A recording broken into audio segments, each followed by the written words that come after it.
By the end of 2025, Apple sat on a market cap of over $4 trillion.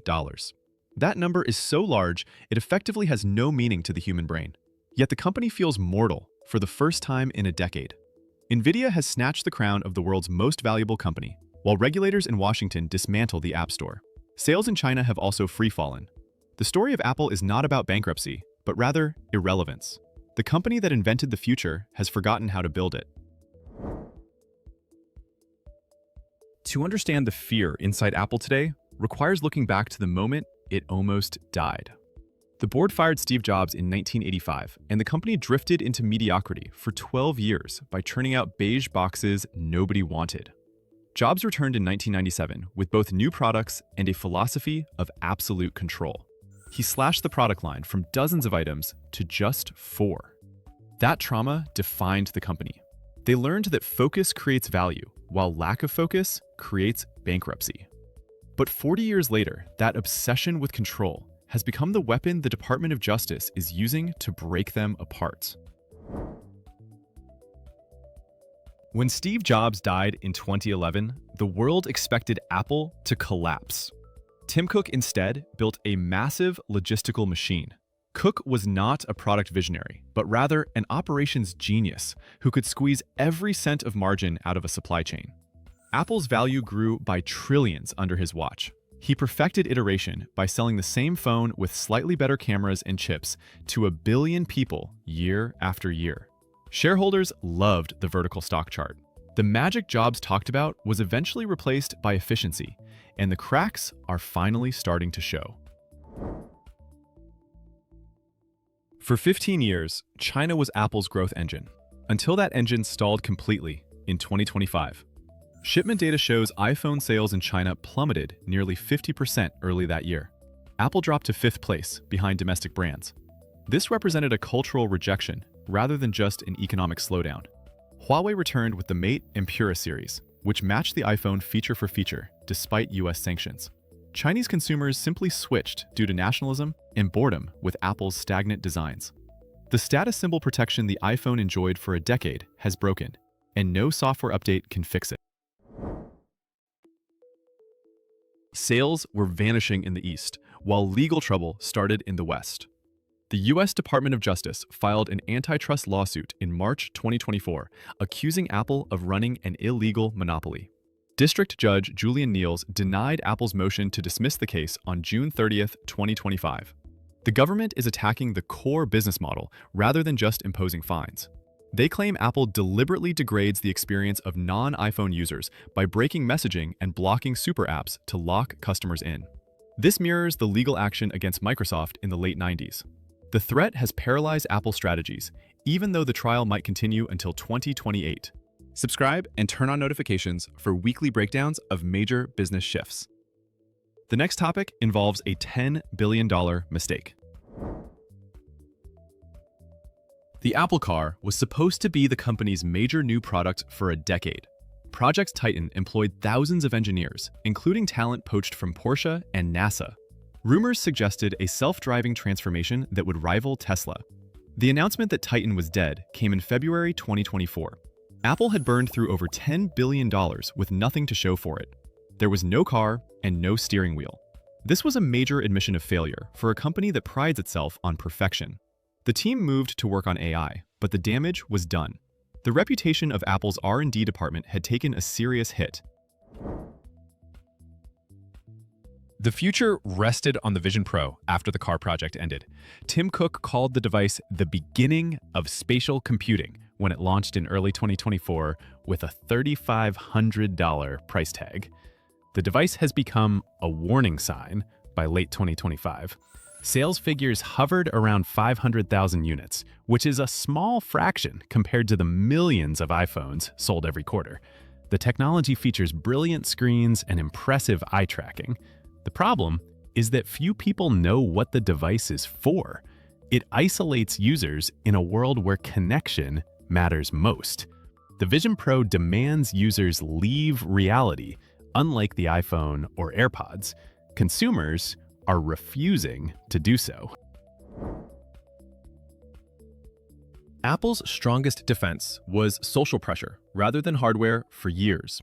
The green bubble stigma kept teenagers locked into iPhones because nobody wanted to ruin the group chat. That barrier is now failing.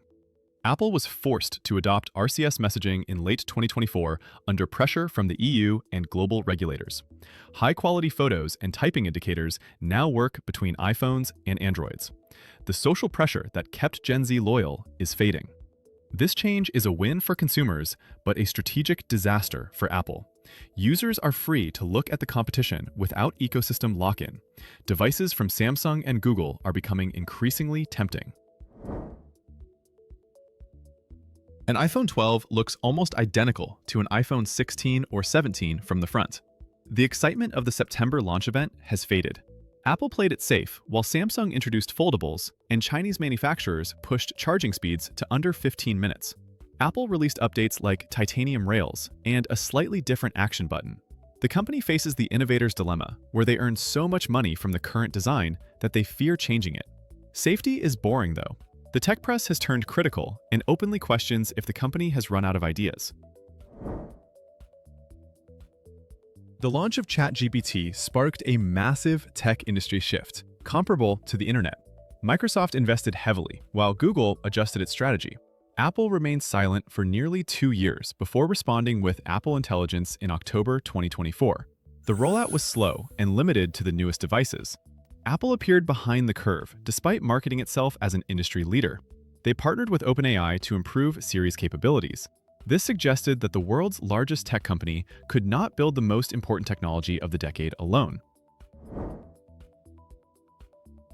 Revenue growth is coming from services as hardware sales stall.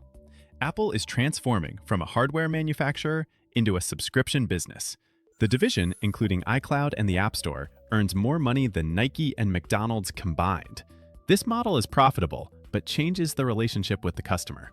An iPhone has become a terminal to pay monthly fees rather than just a one-time purchase. This shift masks the hardware decline in earnings reports, but creates resentment. Every price hike to iCloud storage or Apple Music weakens the brand's loyalty built over 40 years. Apple treated the internal components of the iPhone as strictly off-limits for decades. They used proprietary screws and software locks to prevent independent repairs.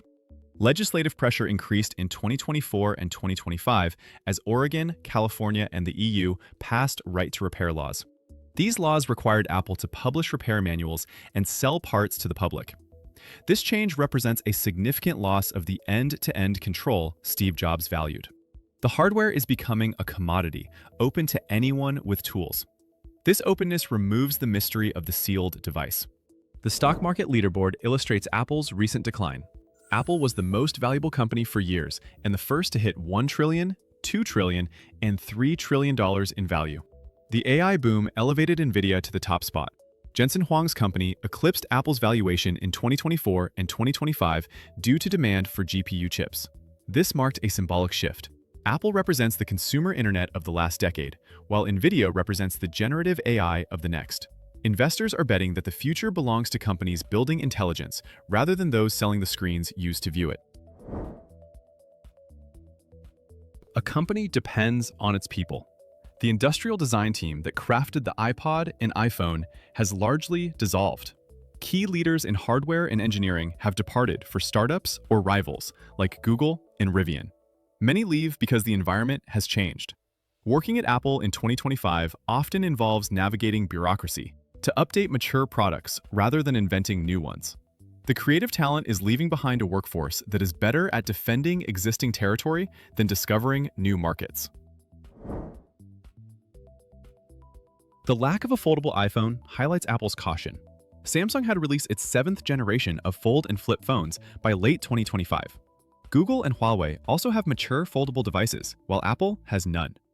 Rumors suggest a foldable iPad might arrive in 2026. Apple usually waits to release a refined product later, but simply appears late in this case. They are losing cultural relevance to rivals. A person unfolding a phone gets more attention than someone holding the standard design Apple has sold since 2007. Tim Cook is in his mid-60s. He has managed the company well, but his tenure is nearing its end. Wall Street analysts question who will replace him. The obvious operational candidates can maintain stability, but might fail to explore new areas. Apple needs a product visionary to restart innovation. The company Cook built often resists the chaotic energy required for such invention. A CEO focused solely on efficiency could make the slow decline permanent. Apple faces a critical turning point. They have immense financial resources, but money cannot buy the new vision they need. Apple will not disappear tomorrow, given its $4 trillion value. Large organizations rarely collapse suddenly, but rather decline slowly. Apple faces the loss of the Chinese market, attacks from the DOJ, and creative stagnation. The company is entering a period of decline. It will likely remain a profitable giant for decades by paying dividends and selling subscriptions. The days of Apple defining the future are likely over. The period of radical change has ended, and the company is now focused on maintaining its existing success.